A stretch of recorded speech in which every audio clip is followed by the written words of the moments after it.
પિતા અને પુત્રની ઉંમરનો સરવાળો 100 છે. 5 વર્ષ પહેલા તેમની ઉંમરનો ગુણોત્તર 2:1 હતો, તો 10 વર્ષ પછી ઉંમરનો ગુણોત્તર શું થશે? હવે આવા ગુણોત્તરવાળા દાખલા હોય આગળ ને પાછળ ને, એવા દાખલા થોડાક તમને કહટામણવાળા લાગે. આને આપણે જવાબ ઉપરથી કરવા જઈએ તોય ના મેળ પડે, કેમ કે ગુણોત્તર આપ્યો છે, એમાં આગળ કેમ બધું. એટલે કરવો હોય તો આ દાખલો કરાય, નહીતર આને છોડી દેવાય, છેલ્લે ટાઈમ મળે ત્યારે કરાય. પ્રશ્ન અઘરો નથી, આ તો એક વાત થાય છે. ક્લિયર છે? ચલો હવે આપણે આને કરીએ. આમ તો પ્રશ્ન સહેલો જ છે, તમે જોશો એટલે ખબર પડી જશે. સરવાળો કેટલો છે? 100. પછી શું કીધું છે? 5 વર્ષ પહેલા ગુણોત્તર 2:1 હતો. 5 વર્ષ પહેલા હું લખું છું, તમને તરત સમજાઈ જશે. ગુણોત્તર કેટલો હતો? 5 વર્ષ પહેલા ગુણોત્તર હતો 2 અને 1, તો સરવાળો કેટલો થાય? 3.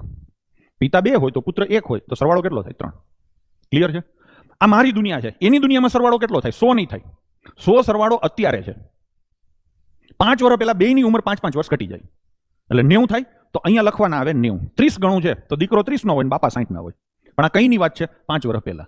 આજે બેયની વાત કરું તો આ 65 નો થાય ને આ કેટલાનો થાય? 35 નો. કોઈ કેલ્ક્યુલેશન નથી, બધા આંકડાઓ છે ને મીઠા છે, મીઠા આંકડા છે. થઈ ગયું? હવે શું કીધું છે એને કે 10 વર્ષ પછી ગુણોત્તર કેટલો થશે? તો બેયની ઉંમર 10 વધી જાય, બાપા 75 ના થાય, દીકરો 45 નો થાય, અને એનો કાઢવાનો ગુણોત્તર. મંડો કાઢવા.